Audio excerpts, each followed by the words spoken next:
बीड जिल्ह्यातल्या गेवराई नगरपालिकेमध्ये तिकडे गेवराईमध्ये कोण नगराध्यक्ष होणार आणि कुणाची सत्ता येणार आहे त्यावर एकदा नजर टाकूया। भाजपच्या गीता पवार हे संभाव्य नगराध्यक्ष म्हणून त्यांचा अंदाज आहे। बघा, गेवराईमध्ये गीता पवार यांचं नाव नगराध्यक्ष म्हणून पुढे आलेले आणि भाजपचे 16 नगरसेवक निवडून येतील, संभाव्य सत्ता भाजपची येईल असा अंदाज आहे। नक्कीच। तर आमचे प्रतिनिधी योगेश काशीन यांनी याबद्दल काय आपलं मत व्यक्त केलेलं आहे त्यावर नजर टाकूया।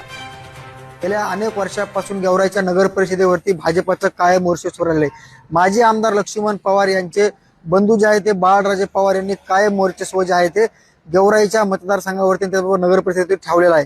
मात्र यावेळेची निवडणूक थोडी आगळी आणि वेगळी आहे। त्यांचे सहकारी असलेले महेश दाभाडे यांनी राष्ट्रवादी अजित पवार गटामध्ये पक्षप्रवेश करून राष्ट्रवादी अजित पवार गटाचे आमदार विजयशिव पंडित यांच्या पॅनलकडून त्यांच्या पत्नी ज्याची शीतल दाभाडे म्हणून निघण्यामध्ये आहेत, तर महेश दाभाडे यांच्या विरुद्ध जे आहे माजी आमदार लक्ष्मण पवार यांचे बंधू बाळराजे पवार